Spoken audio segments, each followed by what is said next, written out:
The first round of the playoffs comes to a close near the mountains of Long Pond and in the heart of the Keystone States, where we welcome you to the elimination race of the round of 16 in Season 5 of the 4-Wide Racing Cup Series, live from the virtual Pocono Raceway.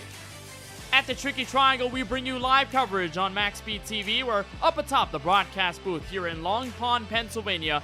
My name is Kenneth Bueno. 2 races down in the playoff fight. We have one left to decide the 10 that will advance into the next round at Charlotte Motor Speedway on June 21st. And there is a lot of work to do at this 3-turn track that is known for many challenges along the way. Before we drop into the details of what to expect, before we get to tonight's green flag from Pocono, let's take a look in the rearview mirror and get a look at what happened just couple of weeks ago at the Charlotte Roval. Lawson Peel, Lance Hill led them to the green flag. Trouble early on. 3 drivers involved in a crash. It was Christopher Bishop, Tyler Murray, and Kyle Benson. We'll talk about Benson a little bit later. Then came some of the typical mistakes you'll find at a road course. Jaden Porter going off on the backstretch chicane, and then in the infield road course, Lance Hill going for a slide in the grass. Lawson Peel, meanwhile, led the way by a large margin. Some contact around the midfield, and then Kyle Benson stayed out after the first and only caution at halfway, but then came the drama entering turn 1. Benson and Peel led them to the green. Peel would spin, so would the 13 of Lounslager, both of them playoff drivers with the banners on their windshields. A look from Lance Hill's perspective, the spin right in front of him, and the drama would ensue between the 1 and the 12. Contact first off of turn 1 would then compile into a caution right about here. At least the crash is concerned. A big send by Lance Hill going straight into Lawson Peel, absolutely missing the corner onto the curbs and going right into the tire barriers. Practically took Lawson Peel out of the race. Then this battle for the lead. Kyle Benson, Jaden Porter before the last round of green flag stops. Benson would come in, he would come out, but then Porter would come out about a second and a half off the 10 car. Tried his dearest to get to the back bumper of the 10. This was getting to the last lap with 2 laps to go, right into Colin Forrester after he got loose out of the final corner and that front stretch chicane, and it was all Kyle Benson's race from there on out. The 10 car grabbed his first win of season number 5 and advances into the next round and celebrated in style from the Charlotte Roval, his first win since Kansas back in season number 4. It was a really wild one for Kyle Benson, and really one that will skyrocket him in the playoff standings, and that's where we look at where we sit in the playoff point standings heading into the final race of the round of 10. We'll get that for you in just a little bit. The number 3 car of Eric Schaefer leads the way. His win at Bristol advanced him in the first race of the round of 16. Kyle Benson joins him in those that already have their ticket punched to next week's race at Charlotte Motor Speedway. And then go the batch of drivers that are in a pretty good spot heading into tonight's race. It begins with the number 99 of Colin Forrester. He is 44 points ahead of the cut line. Lawson Peel, defending champion, not too far behind at 36 points. Porter and Green with 30 and 28 to the good on that cut line. The biggest thing, though, to watch is that fight just below 10th. Christopher Bishop, Tyler Murray, Lance Hill, Kevin D'Elia, and even in some cases, Austin Reedy. All of them, some of them double-digit points out, but they are still relatively close to striking at Adam Malashire. And with the way we've seen things alter significantly in the playoff history, we might see one of those guys either get to victory lane or have a good enough race to put themselves in the top 10 spots. We'll keep an eye on these point standings as things roll through tonight's race, and of course, we will update them as soon as we get to the checkered flag. A bit of things to know about what is to be expected here from Pocono Raceway. We call them the trends of the triangle. A lot of notes going into tonight's race, and it all starts with the fact that we have never seen a repeat winner here in Long Pond, Pennsylvania. Eric Schaefer, the most recent winner in season 4, but we have never seen anybody go back-to-back or even win more than one race in 4-Wide Cup history at this track. This race has an average of 9.5 cautions. There were 12 back in season 4's edition of this race. Each winner led 23 laps or less. Nobody led more than 23 laps in the event. And Tyler Murray comes into tonight's race with the best average finish out of anyone. He's one of the few that have made every single race at Pocono in 4-Wide Cup history, has an average finish of 9.25. He's a playoff driver tonight, so maybe something to be expected out of that number 16 car. let's take a look at Pocono proper to see exactly what we're dealing with in the sim this evening. And they call it the Tricky Triangle for a reason. It is built so uniquely to any other track we see on the schedule. 2.5 miles, 4.023 kilometers, located in the middle of Long Pond, Pennsylvania, not too far away from the Pocono Mountains. This track was built with different turn banking in mind. Turn 1, you'll find a very steep 14 degrees of banking modeled after Trenton, then 8 degrees in Turn 2. That one's modeled after the Indianapolis Motor Speedway. And then you'll find Turn 3, a relatively flat but long sector of track heading to the long front straightaway. That one modeled after the famed Milwaukee Mile. This track is reliant on a lot of draft, but tire saving also going to be very key in this one as well. So drivers are lined up behind the iRacing official pace car, which means it's our time to bring you your starting grid for tonight's round of 10 finale here from the virtual Pocono Raceway. Scott Healy in the 64 Season 2 champion lines it up on pole with a 53.384. He will have the one car of Lance Hill with his back against the wall in these point standings alongside him in P2. Jaden Porter, who was so close to the win at the Charlotte Roval just a couple of weeks back, he will start tonight inside the podium position. He's got the 48 Season 3 champion AJ Green alongside him in row number 2. The 13 car of Craig Lownslugger is joined by former Pocono winner Eric Schaefer in the 3 car in row number 3. Schaefer will look to become the first driver in 4-wide racing cup history to have 2 wins here at this famed speedway. Kyle Ensign rolls off in 7th. He's got no worries going into tonight. He's already locked into the playoffs for the next round. Kevin D'Elia in the 53 on the other hand, though, back in the point standings. He'll need a good night with his Chevrolet Camaro rolling off from 8th. Austin Reedy in the 96, 19 points behind that cut line. He'll look to rebound tonight from 9th. And defending champion Lawson Peel puts a time in qualifying good enough for the last spot inside the top 10. Tyler Murray in the 16 is 11th. 12th place will go to Christopher Bishop alongside him. And then doubled up in row number 7, Jesse Prees in the 00 and Tyler Werner in the number 33 car. That finalizes the drivers that took a time in qualifying. It will begin with Brandon Banks, Mark Brannigan Jr., the first 2 not to elect for a time in queue. Then goes Cody Kinsey, CJ Munier, the 93, and the 89 in row number 9. And they round out your entire 18 shallow car field here from Pocono Raceway. A look at the weather before we get started here in Pennsylvania. Track temp at 92 degrees, and not sure whether that's going to increase or decrease over time, but it is relatively hot. Those rear tires are going to be yearning for the grip. Temperature at around 70 degrees. Winds blowing to the southeast at 2 miles an hour. It is a clear and sunny, beautiful day in sim to go racing. We go a total of 90 laps here from Pocono, just 225 miles, 362.07 kilometers. And we will have our charge for the playoffs in mind. Lance Hill with a tough ending at Charlotte Roval. His crash with Lawson Peel basically took him out of the race, and he comes into tonight 12 points behind that 10th place cut line held by Adam Alashire, who unfortunately is not here in tonight's race, so that could give the leeway for everybody below the cut line to make names and strike with some punches of their own.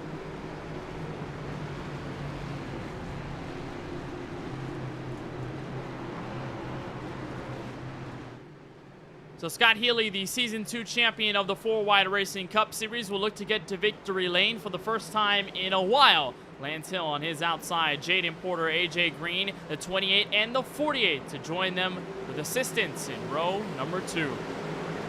It's the first time in 4-wide Racing Cup history that we race at Pocono in the playoffs. Scott Healy, Lance Hill, bring us to the green flag from the Tricky Triangle.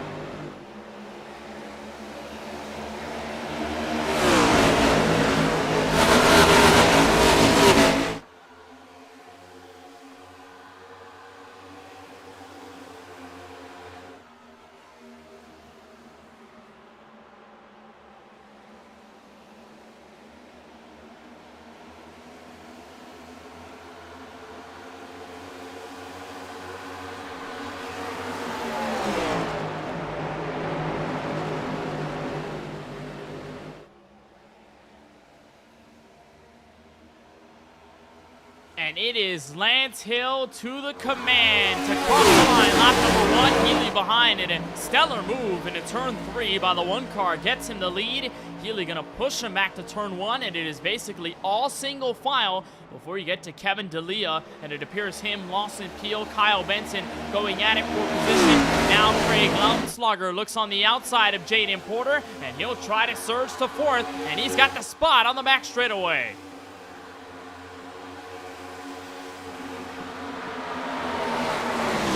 Scott Healy way up on the racetrack in turn 2. That's going to lose him a lot of time and bring him to around 4/10 of a second back to Lance Hill. So a good second quarter by the 1 car. And here comes the 48, AJ Green, with a chance to attack. And he'll bring Lautenschlager with him, who's still holding off that ally number 28 machine of Porter. Things will settle out for now. You've got 2 DVR cars behind this group, most notably Eric Schaefer in the 3, Lawson Peel in the 12. So far, all single file, and everybody looking to tiptoe the first couple of laps from Pocono.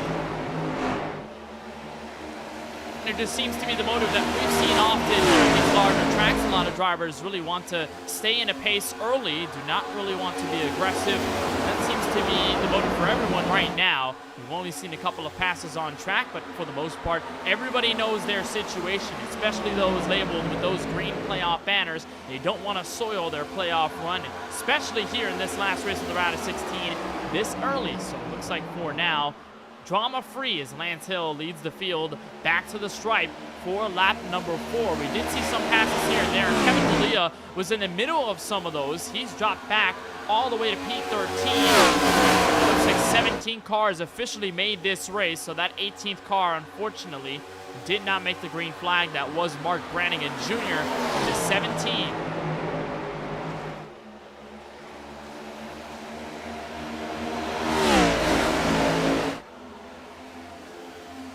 So at the moment, Hill making some good work for the moment. The biggest thing for him, he's got the clean air, which is something hard to come by in a pack here at Pocono, where this track relies so heavily on the draft, and where you're probably going to see these packs stay together. And even as the race thins out, you're still going to have substantial traffic, whether it be 2, 3, sometimes 4 cars. In the case, it's the whole field, since we're so early in this race. But clean air is going to be so pivotal to make your way through these corners, and most notably in turn 2, where it's so high speed and you can easily wash up the right front, get yourself into the outside wall. But for the most part, if you're a guy like Lance Hill, you're loving the place you're in right now. There is no pressure from behind by Scott Healy, at least for the moment.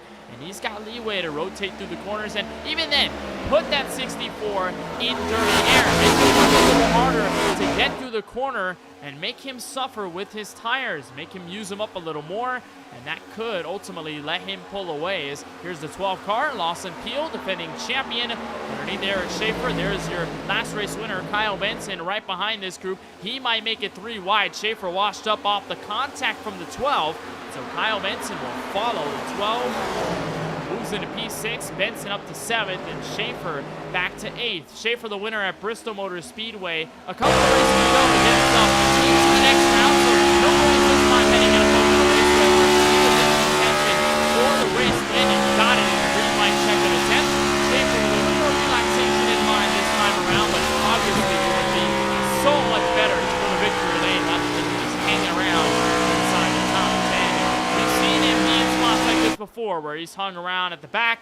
He's sort of minded his P's and Q's, but by the time the race gets to crunch time, he knows he will be there. He puts himself in a formidable spot to get the race win. So early on, Schaefer just hanging back in 8th right now. We'll see if he makes any progress. For the most part, not that much of any type of movement out of the racetrack. Everybody all single file. Scott Healy looking for an alternative line in turn 3 and might get it on Lance Hill, but he's trying to arc it off the final corner. This is a good run by Scott Healy this time through. That's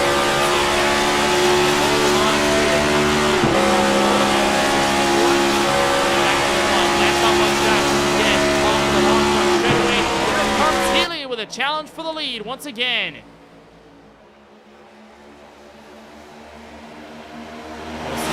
Track, he'll try to get the momentum off of turn 1, but to no success. He'll drop back in line as Jaden Porter dials up the inside. He's got drafting help by Lawson Peel heading into turn 2. Going to force them side by side. 13 will have to take evasive maneuver, go up for that third lane, and just hope he does not strike the wall. Porter very loose off the corner, but he's got the assists by the Camaros in tow behind the 12 and the 10 car. So that may just help Porter's maneuver to the front. Stay side by side off turn 3 so far. No clear advantage out of the 2.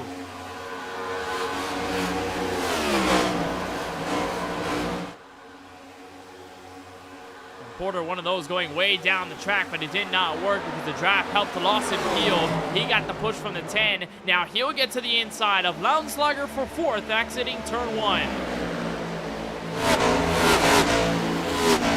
Looks like they'll stay there, and that's something that you really have to be mindful of at Pocono. Draft is so severely impactful, where if you do drop out of line, you do try to make an inside or outside pass, and you've got no help off the corner, well, best believe you're going to find yourself dropping track position in a heartbeat. You can easily get freight trained by these draft packs that form relatively easily here at these long straightaways at Pocono. Caution flag is out for the first time tonight, and speaking of which, Kevin D'Elia in trouble early on. It looks to be out of turn 2.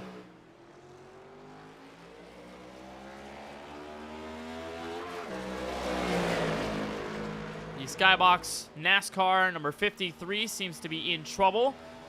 Looks to be no damage on the Chevrolet Camaro, so he might just be okay. However, we'll see exactly what happened. It appears to be a spin off of turn 2. Here's a look at it from the 53. I just grabbed the apron, and the rear of the car got loose, tried to lock it up, and barely tapped the outside wall. Everybody else lucky enough to get by, and D'Elia escaping with minimal to no contact on his Chevy Camaro. Only big thing that he's going to drop his track position, so that's really going to be tough. D'Elia coming into this race minus 15 to the cut line, so D'Elia not in a good start as it stands, and it looks like he's in more trouble on the Max straightaway.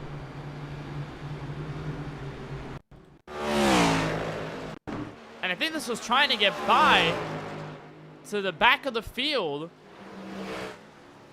This is through turn 1. There's another car that does get loose at the bottom end of the racetrack. I believe that was Jesse Prees. He picks it up, but as the 53 slowing down, he swerves the race car and somehow spins it again.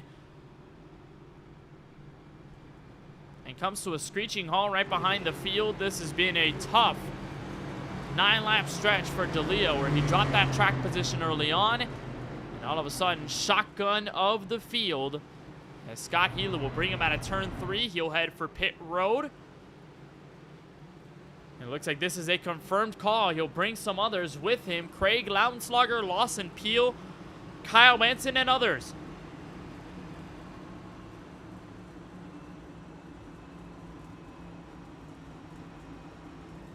This is a really interesting call early on. Lance Hill, AJ Green among those to stay out, but it appears everyone else has come in for service, whether it's the top off on fuel or maybe get some tires. They thought this run was long enough, but it looks like for everybody, they're going to take some tires. Healy going to take fuel only. It appears the 12 in the same boat at a 6.1 second stop. He'll come out behind the 64 of Healy. Eric Schaefer with a similar stop at 6.4 seconds. But a lot of other drivers taking their first set of Goodyear Eagles at lap number 10.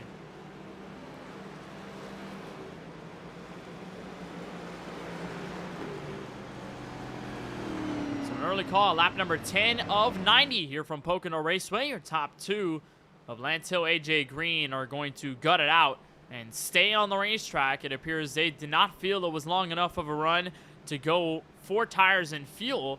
And so Hill and Green going to go an alternative strategy. Now this is going to be really interesting if they get a green flag run that lasts maybe more than 20 laps, because while these guys are topping off, some of them taking tires, then you've got these 2 who don't take fuel at all, don't take fuel and tires, and now they're just going to be out on the racetrack. They're going to lose track position if things get a little hectic, but you've got an even split of drivers on 3 different strategies. You've got these 2 that are staying out, no tires, no fuel. Then you've got the likes of Healy, Peel, and Schaefer, and maybe even Jesse Prees, Tyler Murray among those that have only taken either 2 or none on their stop, and then goes everybody else that took 4 on back. Kyle Benson, the highest running driver, who just took 4 tires.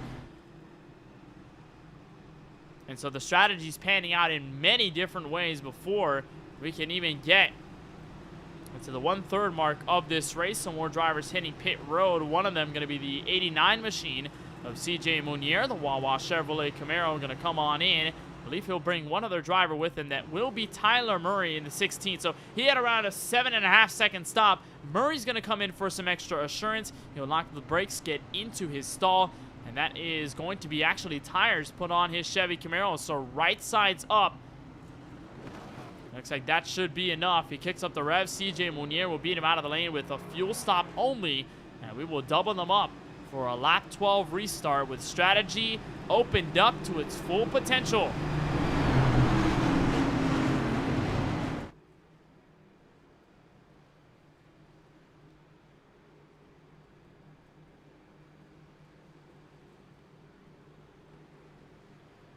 So AJ Green, Lance Hill will be on the front row. Lance Hill will lead this race back to the action. Lawson Peel, Scott Healy will double up in row number 2. Jesse Priest moves up to 5th with his pit call. So does Eric Schaefer.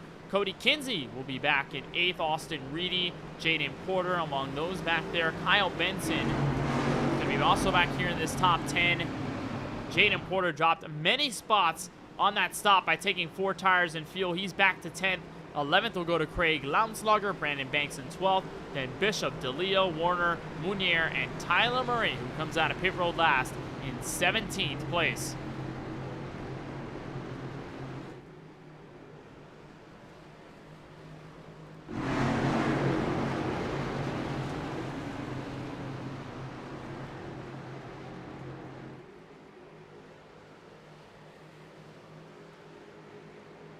Green flag this time by the 1, and the number 48 will lead us back to action. The pace car's down into the restart zone. Lance Hill gets the jump early. We're back under green from Pocono.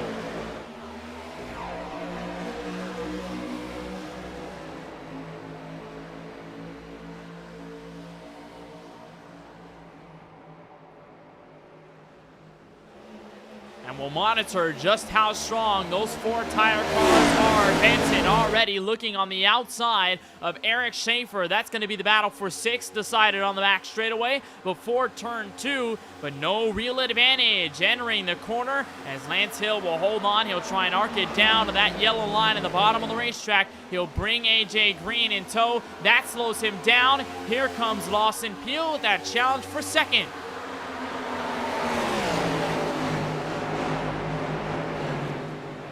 Benson already making wonders happen on the bottom in turn 3. He gets to the inside of Jesse Priest in that 00 car. And not as much support. Eric Schaefer did not get the momentum off the final corner, but with the grip that you've got on those 4 fresh Goodyear Eagles, Benson is ripping it right now. He wants to be patient. That's something you really have to employ as a fresh tire car. You want to be as patient as possible, despite the fact that you will gain so much more time on the drivers in front of you.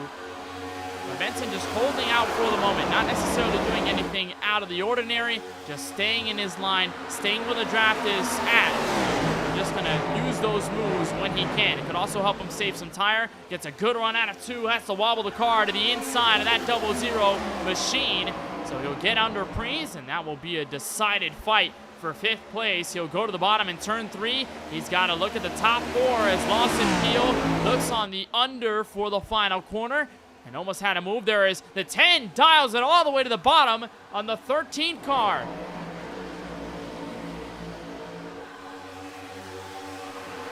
And all the way to the bottom of the track, it might have lost it. Actually, that was a car further back that might have been Austin Reedy. Yes, so him and Benson with the same paint scheme. That was Austin Reedy, excuse me, there as he tries to go to the inside of Brandon Banks. And this is going to be for 10th. He'll fall back. And so 96 struggling there as he went to the bottom and lost a ton of track position. Kyle Benson on the meanwhile is slowly picking up. Top 4 on board with the 10.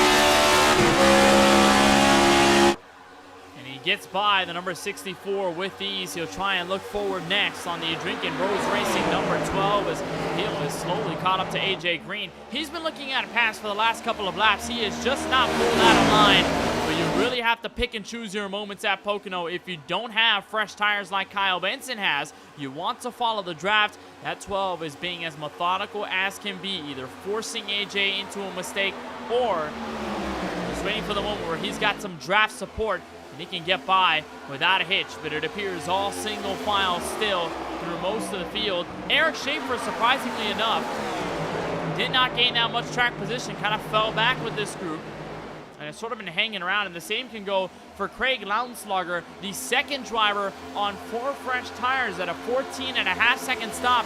He seems to be falling through the field. He drops from Jesse Freese in P7. Jaden Porter now within striking distance for 8th.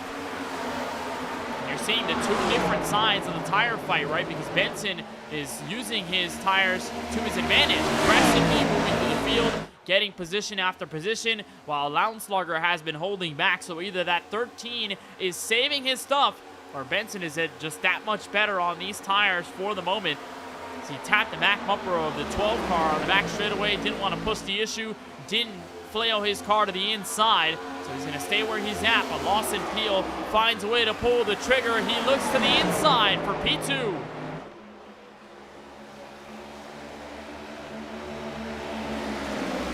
The defending champion is there, but can he hang on? The draft on the outside, and Peel will have enough space to get back in line for turn 1. It's a scary sight when you're in that position, you're in that single file lane, pulled out of line. You hope someone will stick with you, but if you don't make that pass complete, you're going to fall quickly and not find that space.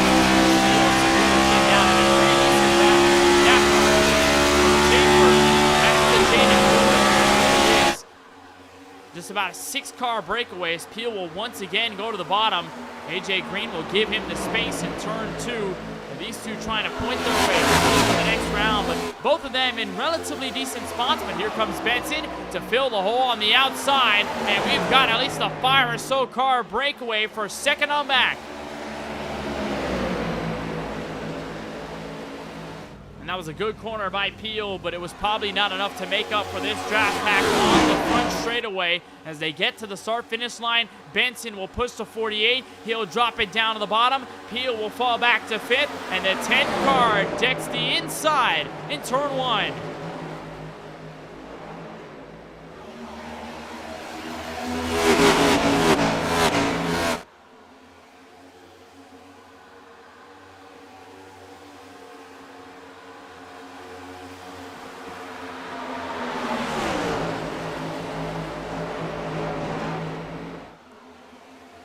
He's going to try to get there out of turn 2, this time by AJ Green with a block for turn 3. And they're really catching up to Lance Hill. This may just be a 3-way tussle for the top spot here at Pocono. Hill has yet to be defeated after taking the lead on lap number 1 from the 64 car. And the 48 will employ the pushing strategy on the 1 down the front straightaway. Can Lawson Peel inject himself into the fight? Answer is no. The 10 car pushes it into turn 1, and he'll get second. He'll try and hold on. That 48 is hanging on for dear life, and he's going to get there. Benson struggling to hold on and push it. Here comes the 12. Here comes the 64. Back to turn 2, and Green strikes it on the inside for the race lead. New race leader has contact behind him. Lawson Peel spins it to the inside wall. He'll bring Scott Healy with him. Caution is out for the second time tonight at lap 19.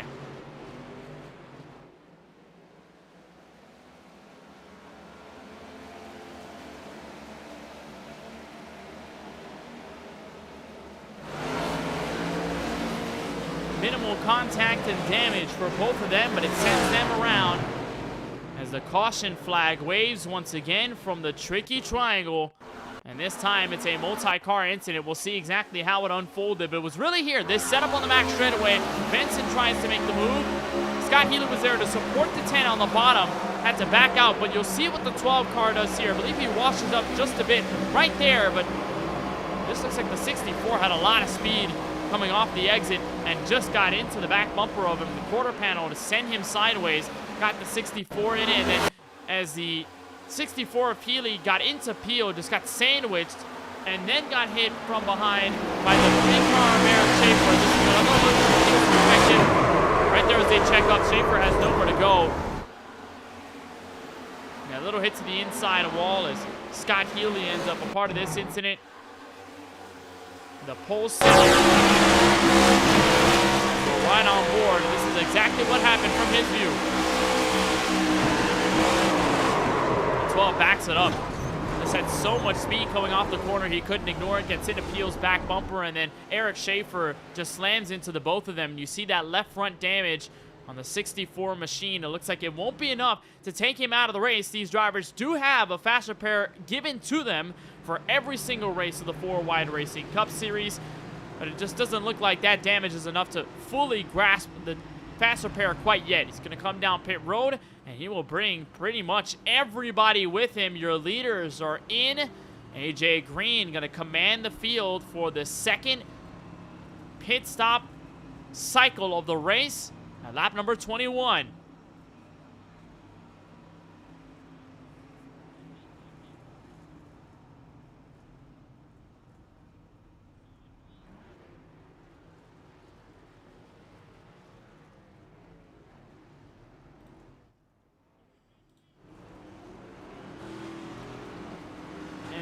Quick stop for Kyle Benson, 6.7 seconds, gets him to the lead. It's a fuel stop only, and some took 4 tires. It looks like 14-second stop for Lance Hill in the 1 car. So for the first time all night long, the Worldwide Express Chevy Camaro takes it for Goodyear Eagles. Kyle Benson has command of the race, and he'll catch up to the iRacing official pace car. Some cautions early on here from the virtual Pocono Raceway, but we've got coverage on the other side of the 4-Wide Racing Cup Series playoffs as Kyle Benson holds on to control of the field.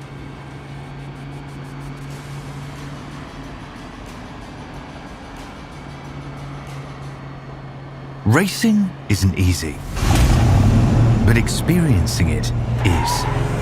I put you in the driver's seat with the industry's leading sim racing game. Drive on laser scan replicas of the greatest racing circuits from around the world. Go head to head against other drivers chosen by skill-based matchmaking to ensure competitive racing at every level. Compete across all your favorite series. In officially licensed cars engineered to deliver the most accurate driving experience possible.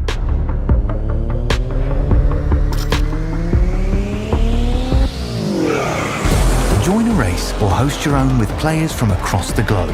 Race against the computer or in a league with friends. Feel the thrill behind the wheel. Visit iRacing.com.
Back live from the virtual Pocono Raceway for the final race of the round of 16 here in the 4-Wide Racing Cup Series playoffs. Kenneth Bueno to join you here on the MaxSpeedTV YouTube channel. Kyle Benson and Jaden Porter so far will lead this race to green. Both of them with pit stops in the 6.7 and 6 second brackets.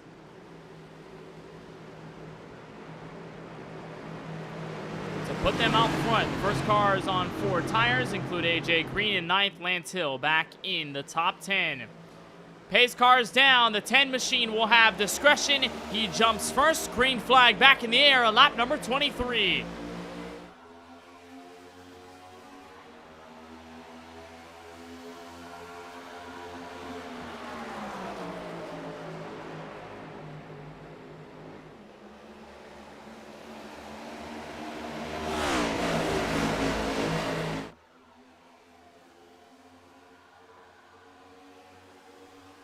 And a jumbled mess at around the back half of the top 15. AJ Green, Lance Hill trying to sort themselves amongst the traffic in front.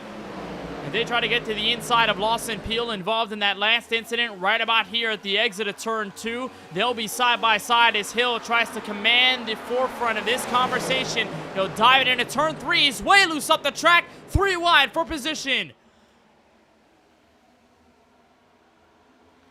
It's a big mistake and something we have not seen all night long. Here from Pocono, getting loose in that final corner. But it caught the one off guard. He'll drop the track position. And they are all over the place at around P10. Lawson Peel dives to the inside of AJ Green. But to no avail. Remember, all of these guys on 4 fresh Goodyear Eagles, everybody else with pretty much fuel calls only. And that includes Tyler Warner in front of them, the 42 of Christopher Bishop, one of those playoff drivers. Car around behind, that's CJ Munier into the inside wall. Caution flag waves again for the 3rd time tonight.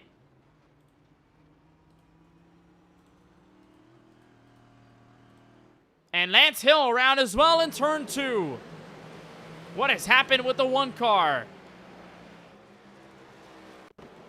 Looked like 2 separate incidents going into the corner. As this is what happened with Munier. Second time Scott Healy gets involved in an incident. This time just turns him on the back straightaway.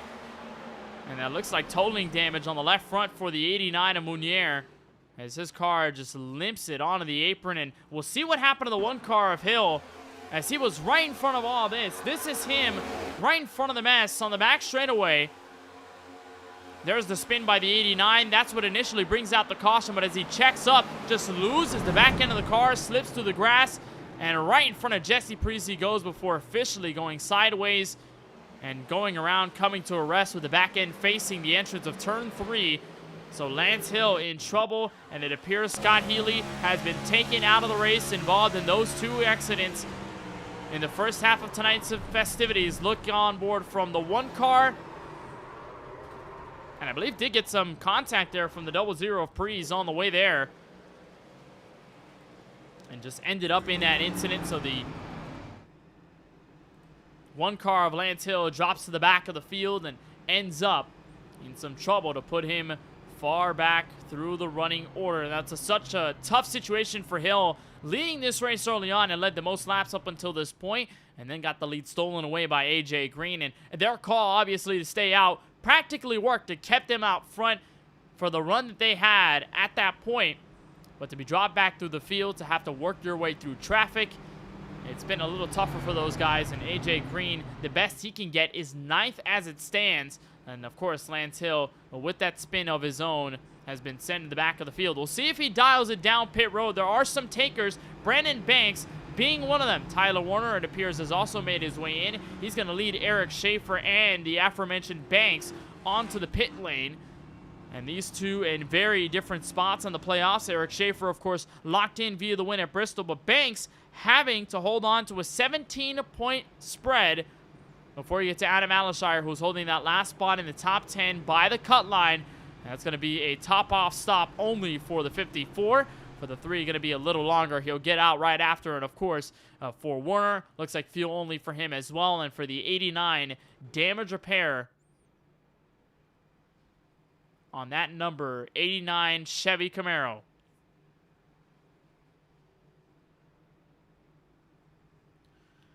So caution out again. You saw that absolutely stunning battle for positions around the top 10. Lawson Peel, AJ Green among those in that fight. And they're going to be right next to each other, dead even, probably around row 5 by the time we get to the next restart, which should be at a lap around, at around lap 28, excuse me. So the 10 car will hold on to the lead. Kyle Benson, Jaden Porter, and boy, this is a familiar sight from last week's race at the Charlotte Roval where these two were fighting for the win in the closing laps. And the 10 car just held on to it. Porter tried his very best to crack that 10's defense, and it did not work whatsoever. And Kyle Benson held on for his first win of the season, his first since Kansas of last season, last year. And that 10 car has been over the moon knowing he's into the next round, and an extra win would just give him more insurance, right? As a playoff driver, a win obviously gets you into the next round, but if you continue to win races, it only further amplifies the dominance that you're showing to the rest of the field and could give you some more of that momentum heading into the next round, which, by the way, is at Charlotte next week, June 21st. One of the tracks that Benson does rather well at. Craig Lounslager, the winner last time we were there, but Benson raced in a Championship 5 at the home of NASCAR. So we'll see what the 10 car can do. He'll hold on to the lead for now. We will get a restart confirmed in lap 28. The field will double up now. Lights are off on the iRacing official pace car, so we'll see exactly how things will settle out, and some drivers still yet to join the rear of the field. Eric Schaefer, Brandon Banks, CJ Munier among those, as Tyler Warner was in his stall for about 1 minute and 8 seconds. As there he is out of the exit of turn 3 trying to catch up to the field. So note about Scott Healy in the 64. He has been declared out of this race, so he'll be 3 laps and counting, our first DNF of the night.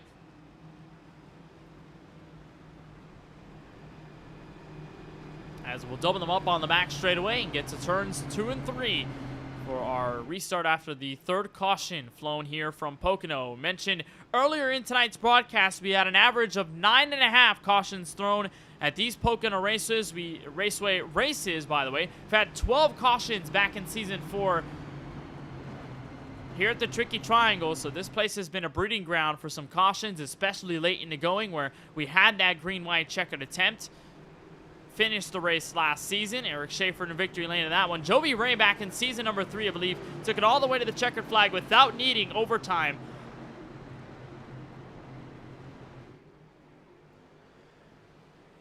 But as it stands, the 10 car and the 28 car are going to lead us back to action here from Pocono.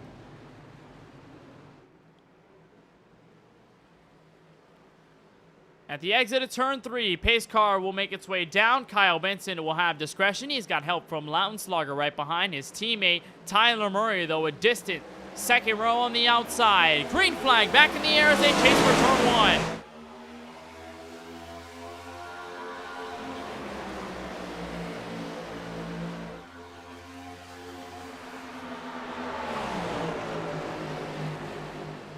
Side by side for third, Lounslager getting the inside of the 16, Tyler Murray off of turn 1. And there's AJ Green, first car on for fresh Goodyear Eagles, weaving his way inside the top 5. He'll get by Kevin D'Elia for turn 2, and Murray gets by to the last spot of the podium. And that was a big wash up by the 13. He'll open the door for Green. That's a place where you can easily make a mistake and push your car way up the racetrack. We've seen drama develop there so many times, here in, here out. And the 48 will stay on the bottom. The 13 will give him a fight for his money as the top 2 have run away. Lawson Peel working on his teammate Eric Schaefer for 9th on the front straightaway.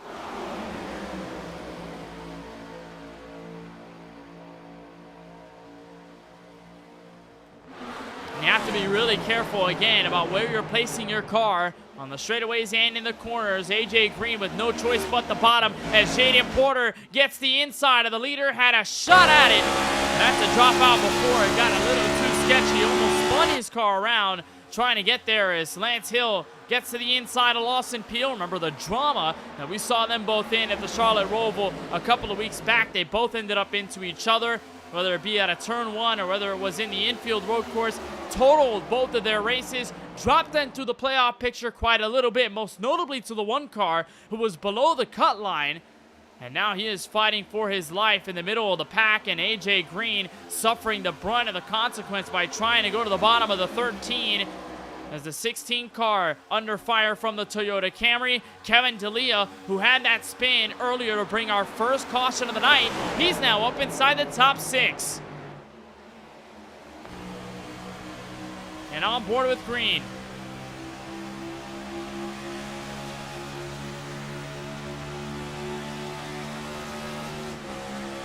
You'll see them shifting on the back straightaway, entering turn 2. That's something also that's of note as AJ Green goes sideways through the apron. He'll try and save it in front of Kevin D'Elia, and that'll back everybody up. A huge scuffle through the top 5. We're 3 wide in the final corner.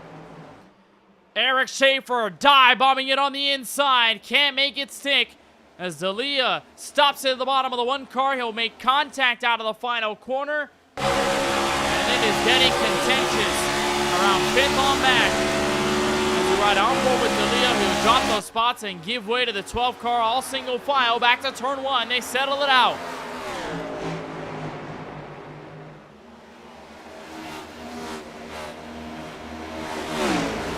And like we saw a couple of weeks back where shifting was imperative at a road course to get through that race, tonight is no different. You'll see on board with many of these drivers, especially in turns 1 and 3, that these guys will downshift. Even in turn 2, Lance Hill dropping a 4th gear on that corner before he gets on the straightaway, and then we'll kick it back up to 5th before dropping back down.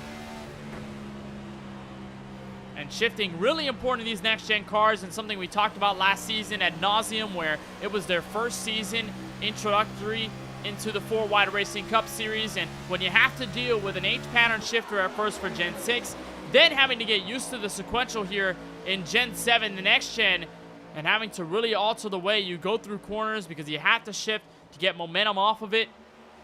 It's a really interesting proposition that you have to get used to. That's what every single driver is employing right now. Some of that 5th gear action and people saying it is to save fuel, but if you want to have momentum, you have to drop down to 4th. The revs are way too low when you're in the middle of that corner. As the 28 car drops off the 10, and the gap is to the tune of around half a second between both of them. Lounslugger has stayed in 3rd. He has done a nice job of fighting against Tyler Murray and AJ Green. As tough as they have been really, really fighting him for the spot. And unfortunately, they have been unsuccessful. And Lounslugger going to hold the spot for now. But he has got a decent gap, 1.2 seconds back to the number 28 of Jaden Porter. Lounslugger came into this race 16th off of the last time we were here at Pocono back in March of 2022. And mind you, that was a way bigger race. 32 cars started that event, only 17 here tonight. Now make it 16 with Scott Healy's DNF this evening. And so part of that's why we've seen less yellows less frequently. That's because we have less cars out on the track. These drivers are being a little smarter here, knowing that there's less cars out there. As AJ Green relinquishes that spot to the SpaceX Camaro of Lawson Peel. Picked up a win at the Watkins Glen International Circuit in the Sunoco Cup Series on Sunday night. So a lot of momentum for this 12 car. We'll try to get to the league owner, Tyler Murray's back bumper, and he's got it at the exit of turn 3. Question is, will he use the move to get around? The answer is going to be no. He's going to stick with him on the front straightaway, and the entire field single file as Kyle Benson continues to lead.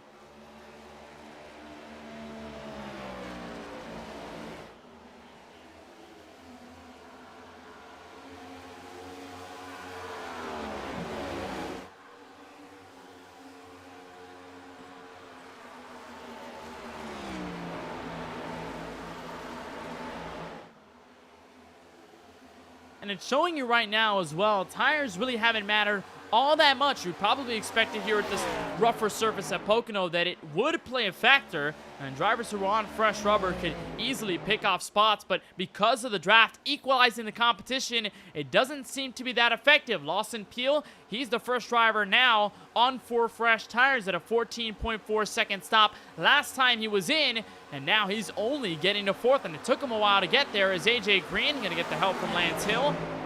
It's going to be in a turn 1 underneath Murray, who was inside the podium spot and is now starting to filter out of the competition. The Murray Reedy Motorsports Camaro on some of the older tires did take a 6-second stop for fuel only last time everyone came in.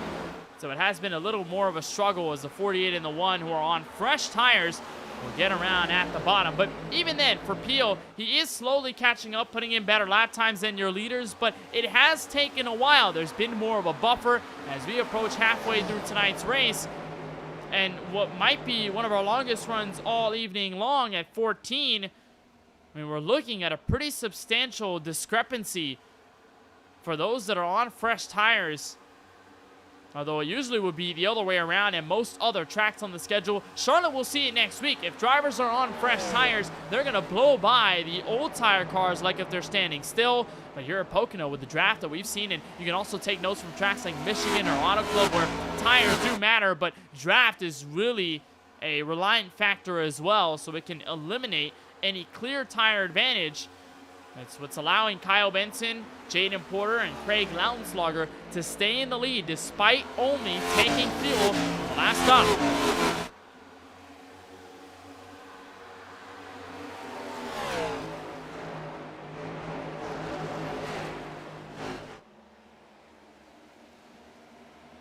Kyle Benson finished 23rd in this race 1 year ago in March of 2022 at Pocono, and obviously looking for a rebound. And off of last week's win, it just felt like the consistency started to pick up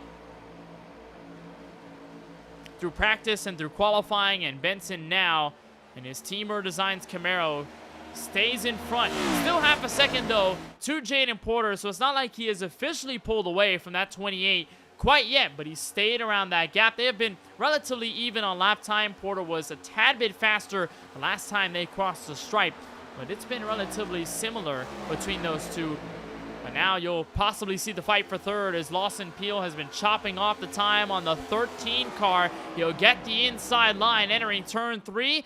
Lautenschlager not going to fight it all too much, and the SpaceX Camaro of Peel, the defending champion, slides his way into third, and he's got the view of the Ally Chevrolet right in front of him.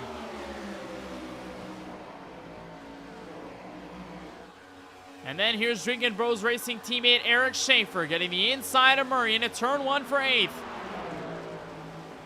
Boy, Murray really has been on a free fall in this last run. One of those, of course, to take fuel only, but he's been suffering the most on his set of tires. It appears maybe the drivers up in front saved a little better than these guys did at the back.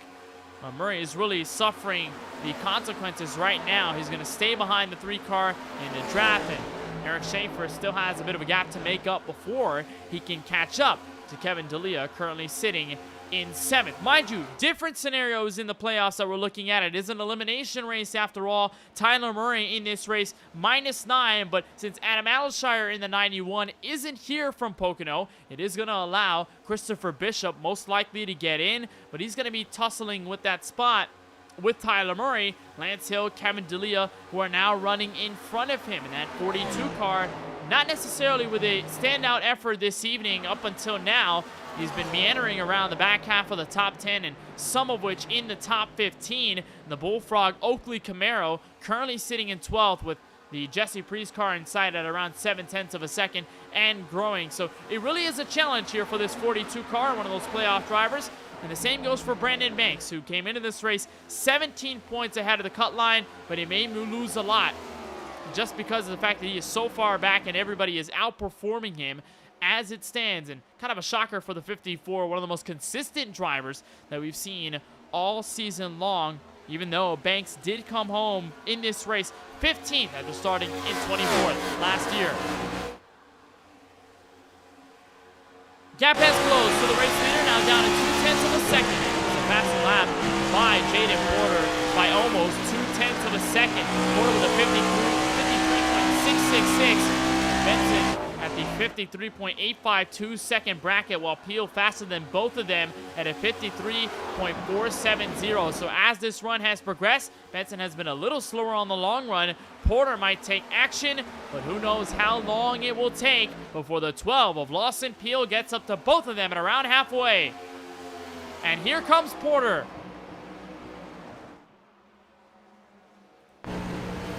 Porter with a dive in turn 3. Not going to be sufficient to get to the 10. He has to watch out in that rear bumper because the 12 of Lawson Peel is slowly but surely getting to the 28 car. He'll shift up before he gets to turn 1. Side by side, it's AJ Green, Lance Hill.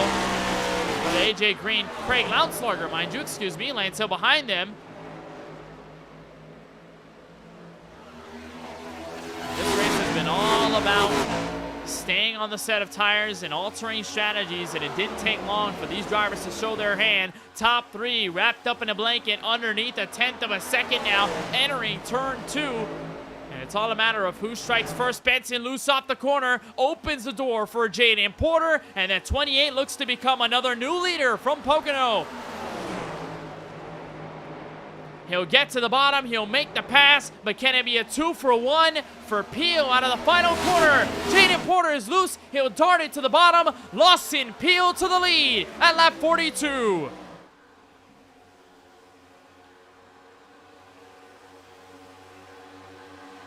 And Peel just made the most out of the situation. Got Porter upset coming out of the final corner. Got the move made. Porter drops back to third. Kyle Benson struggling on his set of tires as Porter behind him almost struck the wall. Here comes the other batch of fresh tire cars behind them, as AJ Green got around the 13 and now going to be eyeing in on that 28's position for third. And Peel didn't really have to do a lot of work, just got underneath Benson, who got pressured by Porter, and then just made the use of Porter's mistake out of the final corner. Lawson Peel takes the lead for the first time tonight. He's never won at Pocono in his 4-wide cup career, and that included last year, although DBR has been relatively good at tracks like these. Very odd 2.5-mile ovals. I mean, you look at Indianapolis earlier in the year, and you can tally that back to who won that race? Eric Schaefer in the number 3 for Drinkin' Bros Racing. You can also look back to Iowa, also another relatively odd track, a very abrasive one. That one went to Lawson Peel. By the way, that's the last time we saw that 12 car get to victory lane. Tonight at stake, a record-tying 7th race win. If he can hold on, and see, we'll lead them through lap number 44, and we'll try to get us through halfway here from the tricky triangle. AJ Green gets into third, and Lance Hill still having to break the ice on the Ally Camaro in front of him. And this is a great pickup if you're Lance Hill. Alshire not in the race, although his Trackhouse teammate probably would have loved to be here tonight, as the 1 car makes use of the 28's mistake off of turn 3. He'll make that move, get into that 4th place position behind that 48 car. Lance Hill is really going to jump the standings, so get around Adam Alshire, that's for certain, because he's not here. Won't gain any points at halfway, nor at the end of tonight's race. And then, of course, you look at the tally that goes through him. Christopher Bishop, who he's in front of. Tyler Murray, who's in front of. They're both struggling on their set of Goodyear Eagles right now.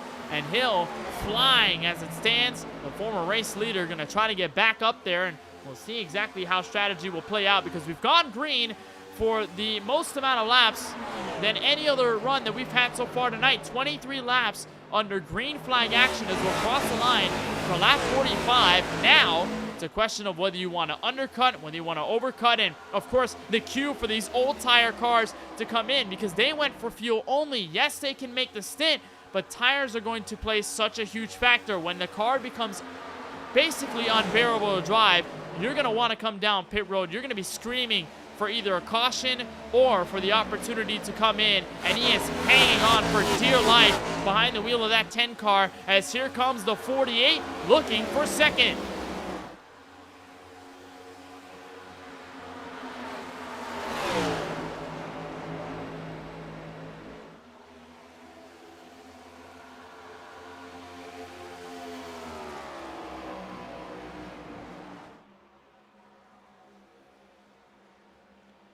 And Lance Hill going to gain on for third, so he'll dial up the bottom on the 10 car of Benson heading off of turn 3 on the back straightaway. And so far, no success for the 1 car. The 10 going to hold on to it, and Jaden Porter behind them, just kind of monitoring the situation, just hoping that either one of them makes a mistake so they can take advantage. And they'll stay door to door. The 1 car struggling just a bit to get around the 10. He'll file back on the outside lane, just in the middle of the draft, and the field is really separated here. Look at the gap back to the 13 of Lounslugger. Well, that seems relatively harmless. Look at the gap back from Kevin D'Elia to Eric Schaefer. That sits at a whopping 2.5 seconds. Here's a look on board with Eric Schaefer, and this is what he sees out of his front windshield. He does not see much. He sees a bunch of dots in front of him, and then first on in the line is Kevin D'Elia's Skybox Chevy Camaro. What a recovery it's been for D'Elia in that single car spin on the back straightaway for turn 2. And now really making use of his scenario as Jaden Porter once again gets loose and gets to the bottom of the track out of turn 3, he will lose not 1, but 2 spots on the track. And speaking of those who are struggling on their set of tires, Porter is definitely one of them as it stays contentious for that 3rd spot. Benson is not giving it up, and Lance Hill still cannot break his way through.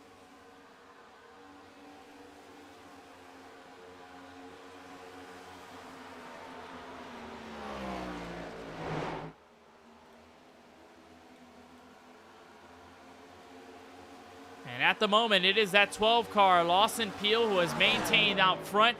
As here comes the 1.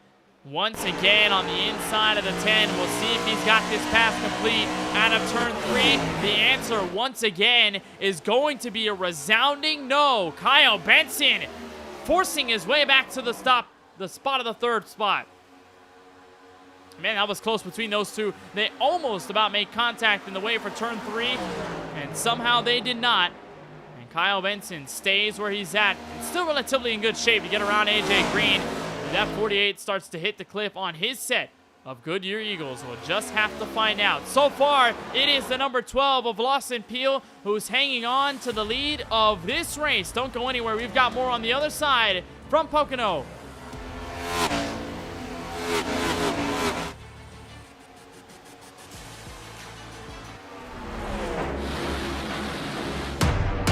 Who wins the race?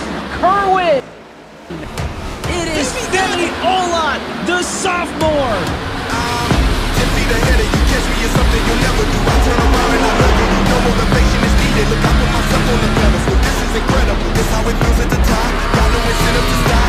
In the chase, in the beat, and it's right back to sleep. And I use the technique that it gives me energy. All the work and I'm on it, yeah. More than the tune is a bloody, yeah. In the beat, and it's right back to sleep. And I use the technique that it got me, yeah. I give it all that I got.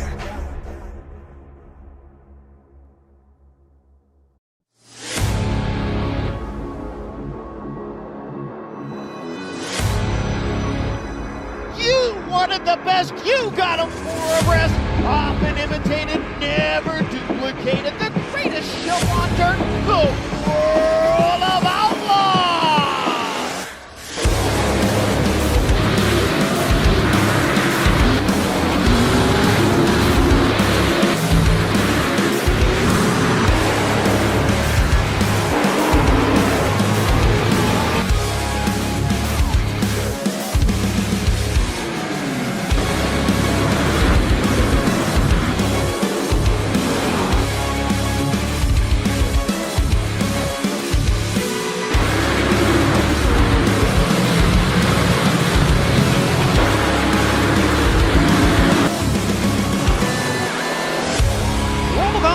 Dirt Racing will be available September 27th.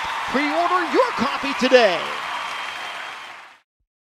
Racing isn't easy, but experiencing it is. iRacing puts you in the driver's seat with the industry's leading sim racing game. Drive on laser scan replicas of the greatest racing circuits from around the world. Go head-to-head against other drivers chosen by skill-based matchmaking to ensure competitive racing at every level. Compete across all your favorite series. In officially licensed cars, engineered to deliver the most accurate driving experience possible.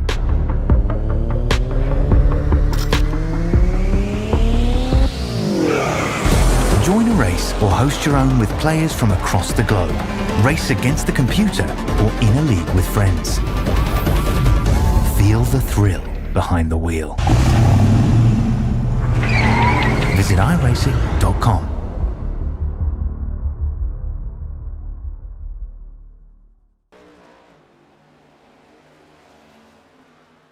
Welcome back to Pocono Raceway, where pit stop strategy has just begun. Your leader, Lawson Peel, came in with Craig Lautenslager, but there was a batch of cars to come in behind them. AJ Green bought some others with him, and the lead has been handed off to Kyle Benson in the 10 car, who has stayed out up until this point over Eric Schaefer by 3.5 seconds. And around under 40 laps to go here from Pocono. We're glad that you're joining us on a Wednesday night here on MaxSpeedTV. Kenneth Bueno in the broadcast booth to bring you all of the coverage. Caution flag will come out, though, in the middle of strategy, and it is Craig Lautenschlager off the exit of turn 2. And that is the savior for Kyle Benson, who did not have to deal with cycling out. Lawson Peel going to have a relatively good position after this as well. And that will put us under the caution flag for the 4th time tonight. As the 13 of Lautenschlager had pitted recently, he came down with the 12 of Peel. And it was right around here with the 48 of AJ Green behind him. We'll see what happened. Just got some help. Lost momentum off the corner. AJ Green joined him and has some heavy left front damage. We're expecting a faster pair being used by the 48 at that point, but just slowed it down at the exit of 2. Thought he was going to hit the outside wall. AJ Green could not anticipate the checkup in time. Right there, you can hear it. The 13 lets off the throttle. The 48 gets into him. That's a hard hit to the inside wall for both of them, but most notably for that 48, who gets away with the most damage. And you can see it right there. That left toe link completely ripped apart. That tire not moving at all. So the first bit of damage for playoff contender AJ Green, and the drama building up with under 40 laps to go from Pocono Raceway.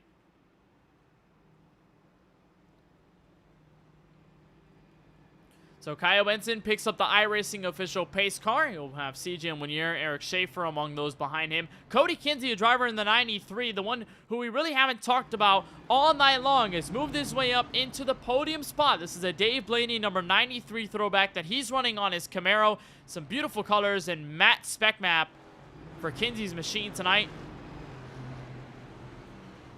And it looks like he may ship it to pit road. Eric and Kyle will bring it on in. So will the 42 of Bishop, the number 33 of Tyler Warner, and that should hand off the lead to Lawson Peel in the number 12. So a relatively good scenario for the 12, and it would have been the same for Lautenschlager as well. Would have been in second. He was right in front of AJ Green, just hanging on to his position, but unfortunately ended up in that trouble as AJ Green, we are expecting him to hit pit road at this point, and he does. And we're also expecting him to use his first and only given faster pair. The only other driver really to do it in tonight's race has been CJ Munier in the 89. And also an update from the DNF list, Austin Reedy in the 96. And the 00 of Jesse Priest have joined drivers behind the wall with Scott Healy. So make that 3 cars that have been taken out of this race, unfortunately, from Long Pond, Pennsylvania, leaving 14 of those cars out on track. None of them, though, a lap down or more. So now with Lautenschlager, he will get the wave around after being involved in that accident. And Kyle Benson was getting his way around that 13 when he spun and got into trouble. And that formed the same for the 48 of Green, although Green got a little luckier as he did use his faster pair, so he'll join out the track in 11th. And it was sort of an awkward scenario for those who had just come out of the pit lane.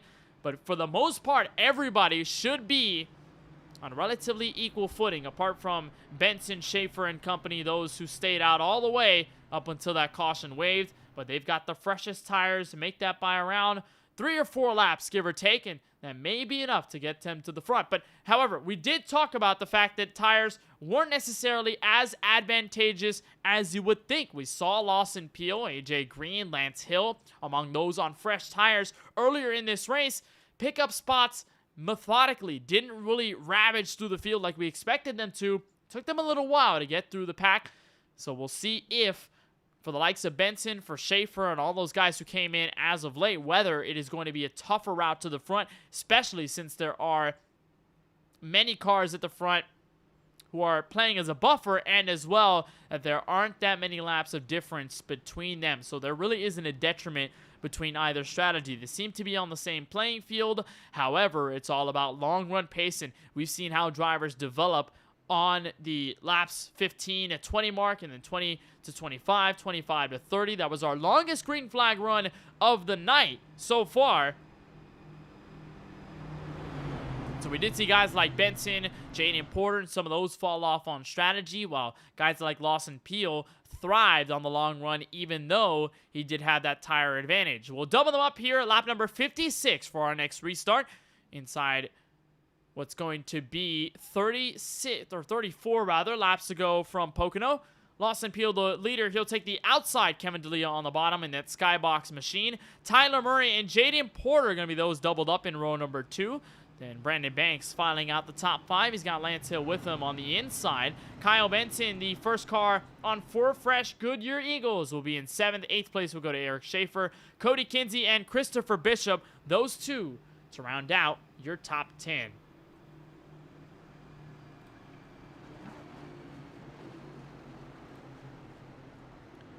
It's been somewhat of a hectic race here from the Tricky Triangle, but we've seen so many different strategy routes taking place as of now.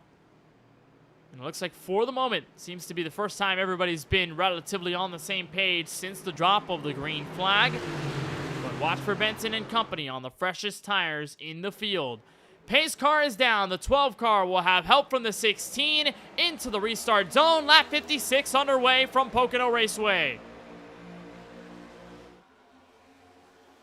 And darting to the bottom goes Lance Hill. He'll try to make it 3 wide in a turn 1.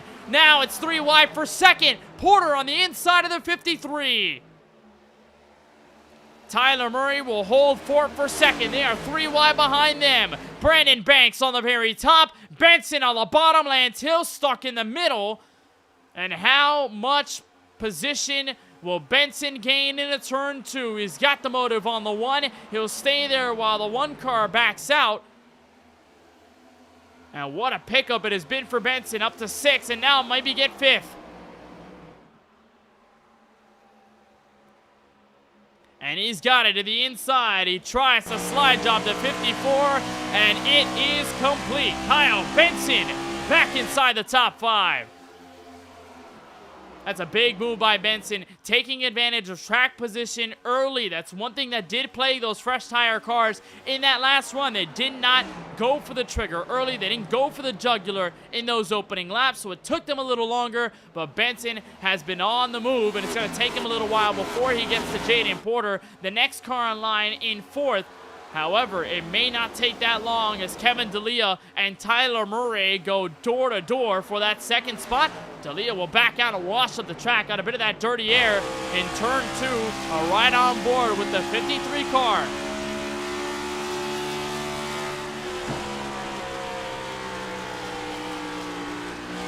We'll talk about D'Elia in that single car spin to bring us under our first caution this evening. But now in a formidable spot to give himself round of 10 contention. Remember, we do have drivers being eliminated after tonight. D'Elia at the mercy of being one of them. Below the cut line in 14th at a total of 15 points behind that 10th spot. He'll get the outside here. Jaden Porter with that open door to wrap the bottom. And he'll get there to the inside for a slight second, but will back out single file. Smart move by the sophomore driver. Kyle Benson just waiting in the wings for something to happen. And look at the difference between those fresh tire cars that took advantage of the restart and those that did not. Kyle Benson, Jaden Porter, and Brandon Banks up here. 4th, 5th, 6th. AJ Green, Cody Kinsey among those who pitted recently. Or Cody Kinsey, Lance Hill, Eric Schaefer. They're back in 8th, 9th, and 10th. They have not made up that much ground, and they are trapped in the pack of their own. As the 28 will wrap behind the 16. D'Elia takes away that second place spot. And here comes Benson with a challenge for turn 1. His teammate in front of him.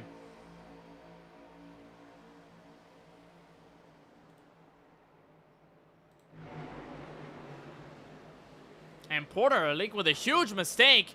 He'll wash up in turn 1 and drops back to 8th, 9th, maybe even 10th. There goes Eric Schaefer by. Some draft by the 42 and the 89 might plummet him to 12th. So Porter with a struggle of a run this time through. That was a key mistake in turn 1 that took him out of contention. We'll see what happened. This is on the outside, turn 1.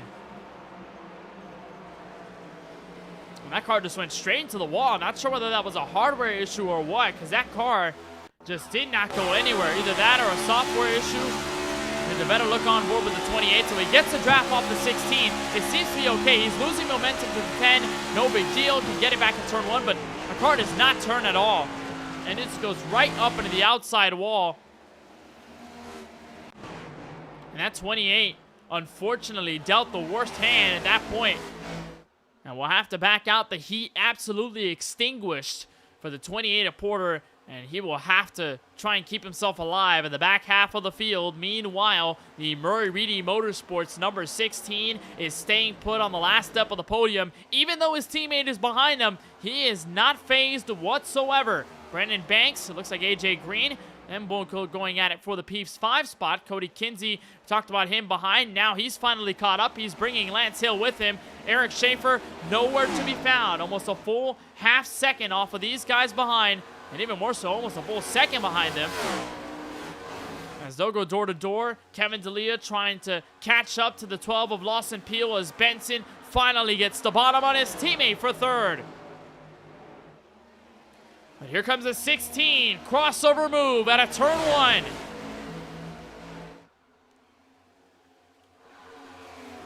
Brandon Banks having to play the third car in it. He'll be the difference maker in this pass. And it's going to help Benson stay even with the 16 entering turn 2. The 16 will grab a bit of the apron. That's something you can easily do here at Pocono, as the 16 will get absolutely freight trained by everyone on the outside. You can grab a piece of the apron in turn 2 and go way up the track, or get the car loose enough to go sideways. And for that matter, Murray will drop back to make that 7th and possibly 8th.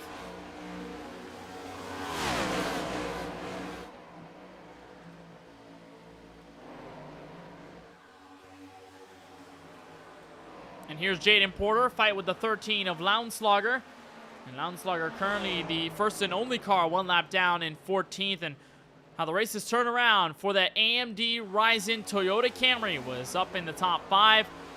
Was hanging around the mid-pack all night long, and this is going to be his biggest loss to date. 16 points above the cut line going into Pocono, and he might have a huge drop-off and possibly a tough scenario to get the last spots inside the round of 10, heading for Charlotte next week, as we'll approach 28 laps to go. Telemetry tells us we'll go around 25 minutes if we stay green. And your top 2 have officially broken away from everybody else. D'Elia has really closed in on Peel. Last time by was faster, 53.394 comparison to Peel's 53.515, as they continue to go at it for second. Make that Brandon Banks' highest running position of the night as he gets to third, and Benson falls back to 6th.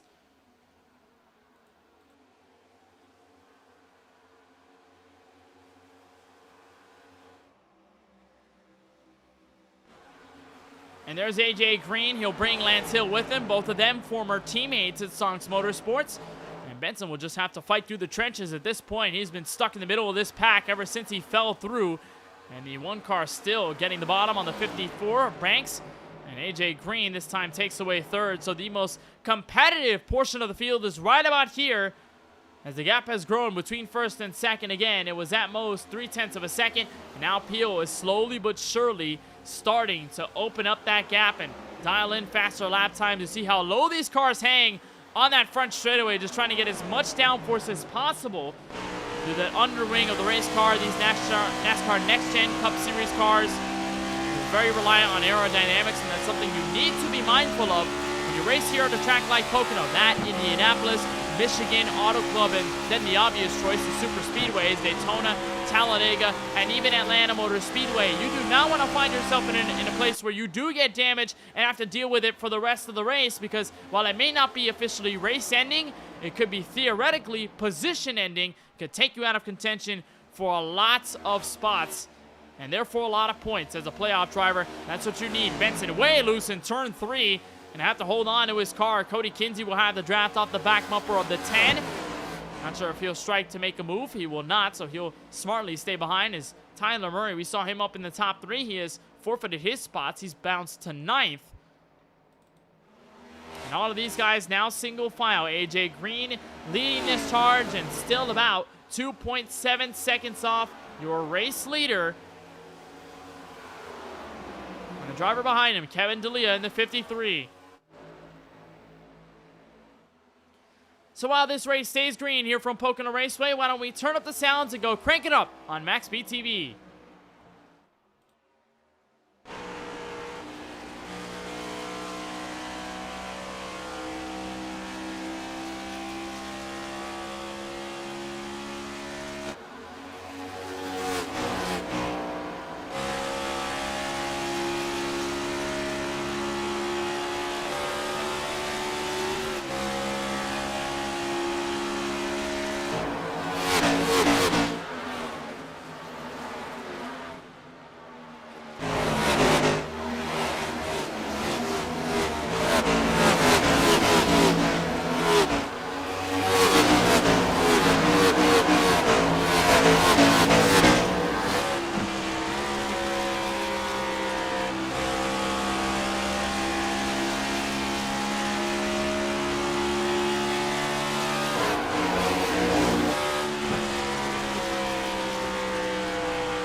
Some of the sounds from Pocono Raceway and a look from multiple drivers' perspectives as Lawson Peel stays out in front. He has actually extended his lead past 0.5 of a second now, up to 0.7 over Kevin D'Elia. AJ Green still holding on to this pack of about 4 or 5 from third on back. Eric Schaefer tailing this group. And then the next group led by Cody Kinsey, who stayed in 8th for the moment. That number 93 car, a relatively good run for Kinsey tonight. And then Christopher Bishop, Tyler Murray among those behind. And Jaden Porter, who has yet to recover from his mistake in turn 1, where he pancaked the right side of his Camaro on the outside wall. Kyle Benson trying to get to the inside of Banks for position.